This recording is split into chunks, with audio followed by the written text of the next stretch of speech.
My wife got tested for STDs the same afternoon that she returned from an 8-week-long business trip, used a solo shopping trip to hide the appointment. Am I cooked? Posted by you/otherwise. Throwaway for reasons.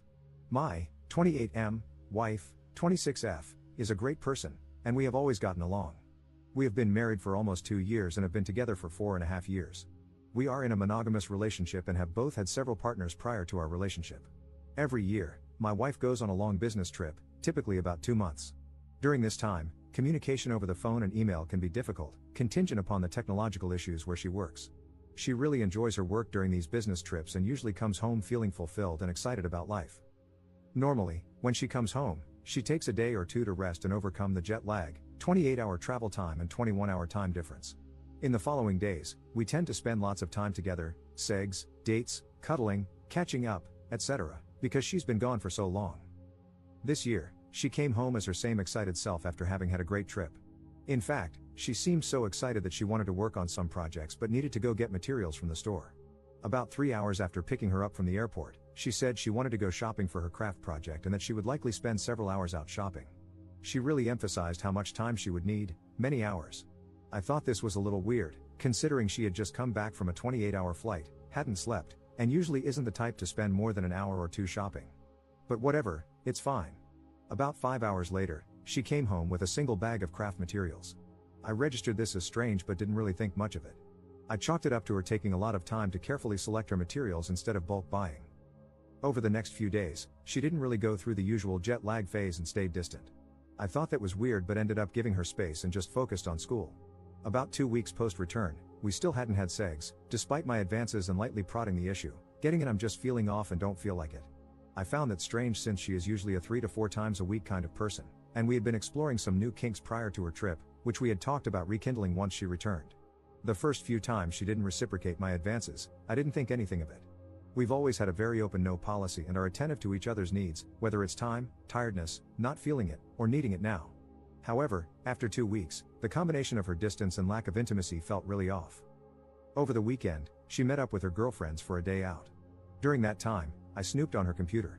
If that bothers you, stop reading now. We have always been extremely open with our phones and social media. We both know each other's phone and computer passwords, and she knows my Facebook login, etc. While she was out with her friend, I looked on her computer. She had left her work and personal email, Reddit, and Facebook open/logged in. So I looked. Nothing out of the ordinary. I checked the recycle bin and found that she had taken some self-nudes with her phone, sent them to her email, downloaded them, and then deleted them, hence their presence in the recycle bin. I thought that was odd. Normally, we would send nudes to each other, not save them on our computers. Maybe she really liked them, she did look hot, and decided to keep them.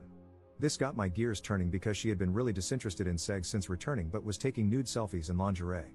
I checked the metadata on the pictures and confirmed they were taken recently and downloaded from Gmail. I then looked at her Gmail. Nothing terribly odd there, but anything before 3 days after her return home had been deleted from her inbox and then deleted from the trash folder, not archived. For example, if she came home on the 1st, everything before the 4th was deleted. However, in her trash bin, there was a confirmation of an appointment at a health clinic in an adjacent city. The email contained a link with the user ID to log into the patient portal if she needed to change her appointment. I logged in with the ID and her common passwords, which I already knew from us sharing.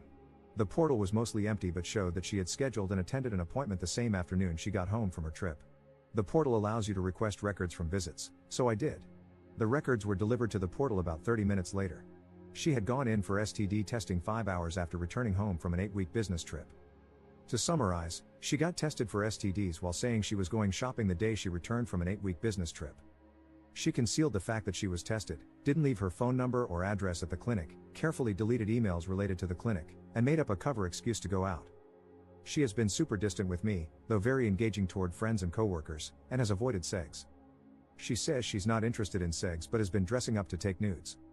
On a similar business trip in the past, she did almost the exact same thing, got tested as soon as she got home, after a 7-week trip, refrained from sex for about a week, and was distant. I found out similarly, through our shared computer, seeing an email from the health clinic about results in the portal. Previously, when I asked her about it, she said she had a UTI and went in for a full STD panel. Totally plausible, I let it go. She also said that STD tests are normal for women during checkups, though most clinics say you have to request them or have reasonable suspicion. I have no real reason to suspect cheating, but goddamn, this feels weird. All the elements of possibility are there, I suppose. Possible explanations: she had another health problem that seemed to resolve itself, and maybe she wanted more follow-up but didn't want to burden me with the details, although the other health issue isn't urogenital related. She didn't receive any tests that would diagnose the concomitant issue. Health information can be sensitive, and she might have deleted the email to avoid anyone seeing it over her shoulder. However, this doesn't explain why her inbox was cleaned and the trash emptied. Maybe she feels a little detached from me after being away for so long and needs more time to warm back up? She could have had another UTI and gotten an STD panel at the practitioner's request. However, no antibiotics or treatments were administered during the visit, nor were any documented. Maybe she thought I was cheating and got tested? Although, testing 8 weeks later seems a bit outside the typical incubation period. The secrecy of the whole thing really bothers me. Any ideas on how to approach this topic with my wife or other possible explanations? Edit. She admitted to cheating on her trip, says only once, but evidence suggests at least twice. Edit 2. 3 confirmed in one trip. Digging in now. Edit 3. Typical, it was a one-time thing and it was your fault responses. Confirmed at least 3 dudes during her last trip, likely a systemic serial cheater since we've been together. She refuses to admit anything beyond this business trip, even though she exhibited the same behavior 2 years ago. She refuses to be honest and claims she wasn't going to meet anyone on her current solo camping trip. I know otherwise. I keep catching her in lies. Filing papers now. Edit 4. It's at least 4 now, 1 on her first trip 2 years ago, which is why she took the STD test then. A mutual friend knew about it and kept it secret. This happened days or a week after we got engaged. Update 1 month 3 weeks later. Hey folks, I'm at D-Day 55, and I wanted to share a little bit more of my story and just talk it out. It gets a bit lonely at night, and that's when my gears start cranking, without the noise of the day to keep up distractions, so writing it out and clearing the air is perhaps cathartic. My wife and I have been married for 1.5 years, together for 4.5. We are both graduate students. I'm working towards my MD/PhD in genetics, and she is working towards her PhD in microbiology. No kids, few assets, not much debt. Here's the backstory if you'd like more information. My partner secretly got tested for STDs the day she returned from a long business trip. I found out, confronted her, and she admitted to sleeping with 3 people on the trip and 1 person 2 years ago. Luckily, we study at different schools. I'm on the West Coast, where she was residing with me and working remotely, and she studies at my undergraduate institution in another state. When I found out and confronted her, she was on her way back to her school for lab work and committee meetings. So our communications were largely conducted via text messaging and email. She was too much of a coward to speak to me on the phone. I suppose the discovery of infidelity in a relationship is shocking and painful and begins to pave an arduous road toward either reconciliation or the parsing of community property. In my case, it's been the latter. It's not the sex that bothers me. I can understand those inclinations. I'm a biologist. Attraction, emotional investment, feeling wanted, the taboo of risk, adrenaline, those things make sense to me. What I could not understand is how my wife, someone I adore and respect immensely, could lie to her affair partners about who and what I am. It's like her inner monologue flowed freely to them, her true thoughts about me expressed vocally. That made me physically sick. I'm not a bad guy. I've always been there for my wife. We clicked on every level, from toilet paper orientation to politics, humor, hobbies, and sex. It just doesn't make sense. During the postmortem, I've often come to the realization that, as a partner on a two-way street, I could have always done more or worked toward a stronger marriage. That's the sentimental part of my brain saying, look at all these missed opportunities for communication and growth. If you had really loved your wife, you would have figured it out and met her needs. That's a deadly game of roulette to play. The retrospective what if on infinite regression plays discordantly upon the soul. If the discovery of infidelity wasn't shocking enough, I also asked my wife to reconcile. She refused. I gave her a list of demands with 7 items. The header read, the ground rules. If you choose not to comply, or if I suspect that you have failed to comply with these rules, I will divorce you. Here is the abridged version of what I asked for. You will allow me unfettered access to your phones, accounts, devices, and computers at any time without hesitation. You will forfeit and show me all communications and materials related to all extramarital relations you've engaged in, no matter how minor or insignificant you feel they were. You will allow me to professionally recover data from your phone and other devices. If there is something you haven't told me yet or if you haven't given me the full story, this would be a good time to do so. I extend you amnesty for other grievances, notwithstanding lying. You will contact all parties you've engaged with in any way and explain that you were in a monogamous relationship, your husband knows, and that you messed up. You will apologize for misleading anyone about your relationship status, and you will contact their partners to explain what happened. You will get tested for STDs and STIs every month for the next 6 months, including blood panels. This information will be made available to me at my request. You will seek and engage in cognitive behavioral therapy until you have been treated for your dysmorphia and eating disorder and have healthily managed your past SA. You and I will receive marriage counseling indefinitely or until we both feel that our problems have been resolved. We will both engage in communication coursework or reading. Rules for opening the relationship. Maybe too controlling? Everything I asked for, I also offered to reciprocate where applicable. The first bloodletting was the discovery of the infidelity, and the mortal strike was her denying me safety in the relationship by dismissing my needs. Once it was clear that she wasn't trying to reconcile, I was ready to burn it to the ground.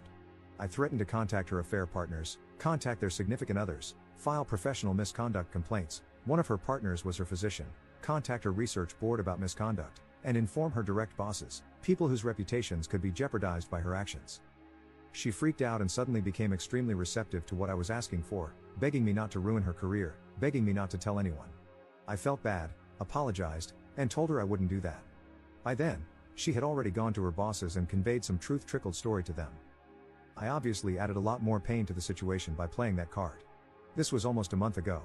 She filed for divorce the next day, threatened to file an order of protection to prevent me from contacting people in her life, and then told me she couldn't forgive me for threatening to expose her like that. That's when I woke up. I had been drowning, undergoing hemorrhagic shock, and hypothermia was creeping in. I had been desperately trying to get my wife, who was standing on the shoreline, to throw me a life preserver. My actions caused her to get her feet wet, and she couldn't handle it. That's when I started to understand who she was, weak and cowardly. Not exactly life partner material. A few weeks later, I had a realization, it's like she died. That's what the pain, emptiness, and anger feel like. I found out later that she was still in contact with one of her partners. Another punch in the gut.